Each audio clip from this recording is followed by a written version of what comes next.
Маргарита Сергеевна, выйдя на пенсию, переехала жить в деревню.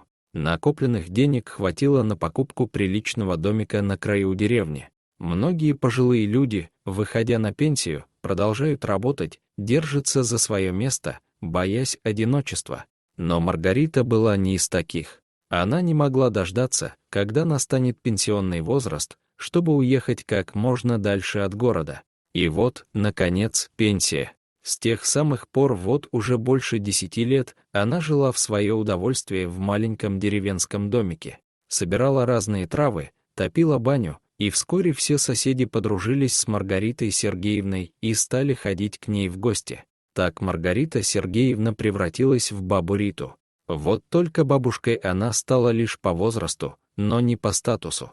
Своих детей у бабы Риты не было. Не то чтобы она печалилась по этому поводу, просто немного было грустно смотреть на ребятишек, которые носились по деревне. Соседи приходили по субботам в баню со своими внуками. Муж соседки как-то спросил, а почему к Маргарите не приезжают внуки? Далеко живут, наверное. А ей и ответить было нечего. Она только покачала головой и грустно ответила, что у нее их нет. Она и сама не знала, почему так получилось. Вроде в молодости она была симпатичная и кавалеры были. В то время, когда ее звали замуж, она отказывала.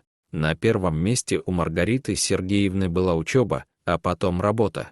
Не то чтобы она делала карьеру, просто она очень ответственно подходила к своим обязанностям и всю себя посвятила работе. Казалось, что замужество сейчас не ко времени, все будет позже, а потом просто ее уже перестали звать на свидание, перестали знакомиться, перестали звать замуж. Скорее всего, она и не встретила того самого, ради которого можно было бы бросить все. По большому счету, она не грустила. Просто сейчас она не представляла, куда девать столько освободившегося времени. Так вот и проходила ее долгожданная пенсия. А что делать? Ну не обратно же на работу проситься. Маргарита Сергеевна была врачом. И не просто врачом, а оперирующим хирургом. Она стольким людям спасла жизнь, посвятила всю себя им и просто жутко устала. Как-то раз баба Рита пришла из леса в деревню, была еще первая половина дня. Многие травы требуют осторожного подхода, и собирать их надо еще по утренней росе, до восхода солнца. У магазина стояла целая толпа людей. Все кричали, женщины плакали. Явно что-то случилось и что-то довольно серьезное. Подойдя, Маргарита стала расспрашивать людей. Оказалось, в деревне пропали дети. Несколько мальчиков и девочка. Ух уж эта девочка. Ни одна проблема в деревне не обходилась без нее. Маргарита прекрасно помнила девчушку, которую несколько раз видела в деревне. Они появились тут недавно. Молодая мама, явно неопытная, и дочка. Девочка явно родилась, когда мамочка была еще очень молода.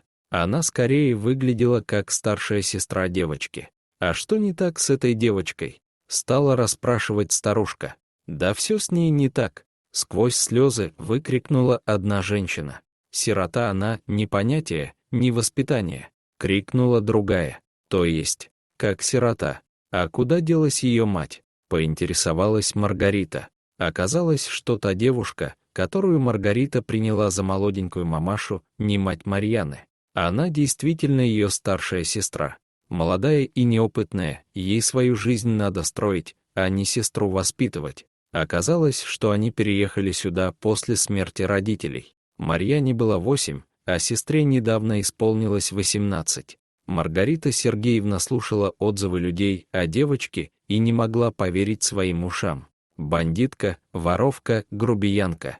Такие высказывания сыпались со всех сторон. Странно.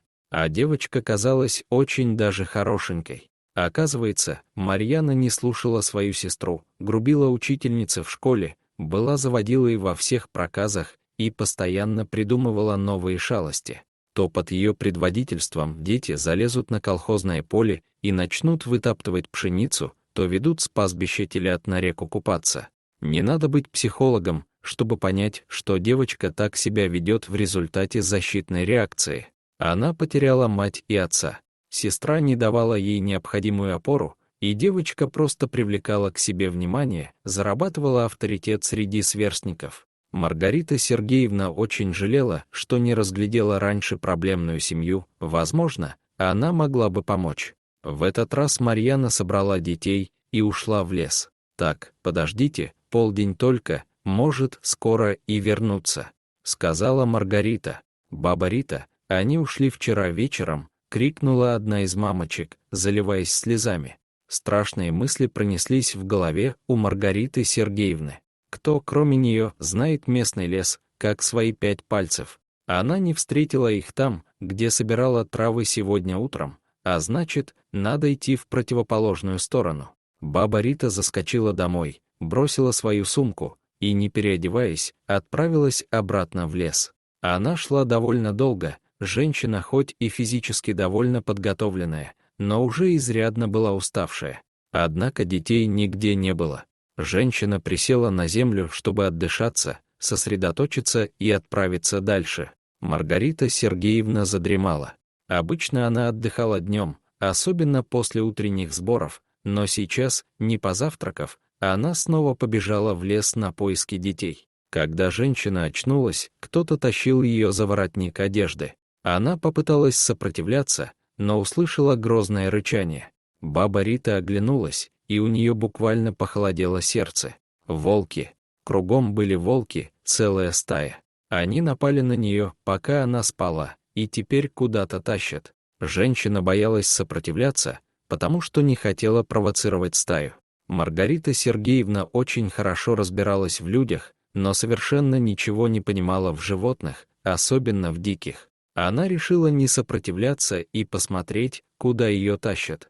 Для того, чтобы ее съесть, волк должен был разжать зубы, а в тот момент она попробует вывернуться.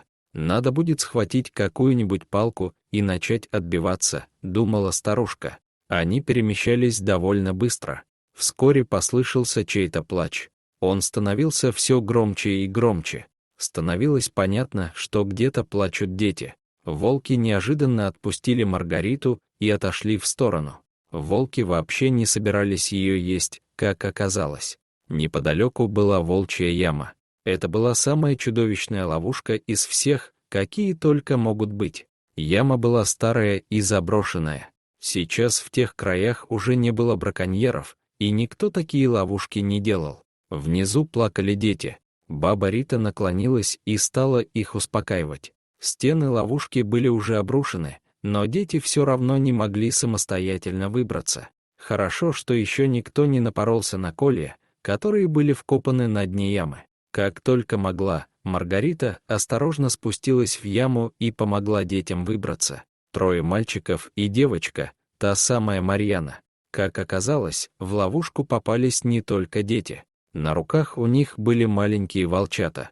Когда все выбрались, баба Рита стала осматривать детей. Удивительно, она думала, что совсем утратила медицинские навыки. А оказалось, что руки помнят. У одного мальчика была сломана нога, но он стойко терпел боль. Дети рассказывали, что произошло. Оказалось, что Марьяна тоже любила ходить в лес, только собирала ягоды. Она случайно наткнулась на эту яму, в которую угодили волчата.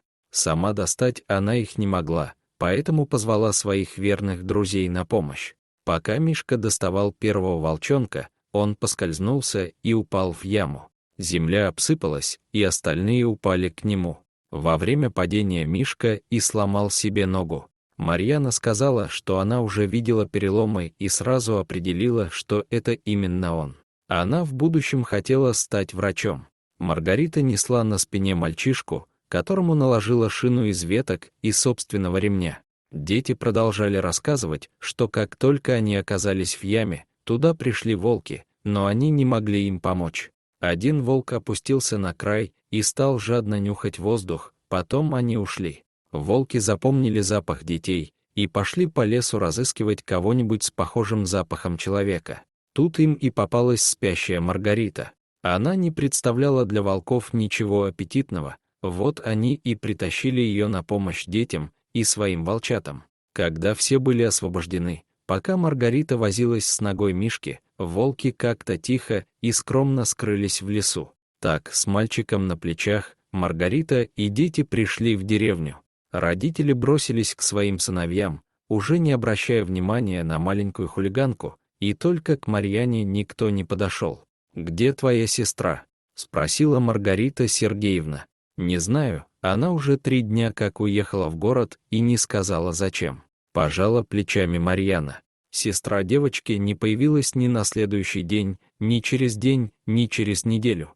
Стало ясно, что она устала и просто бросила девочку в деревне на произвол судьбы. К концу лета Маргарита Сергеевна уже официально удочерила Марьяну. Дорогие зрители, если вам понравилось это видео, то ставьте лайк и подписывайтесь на наш канал. До свидания.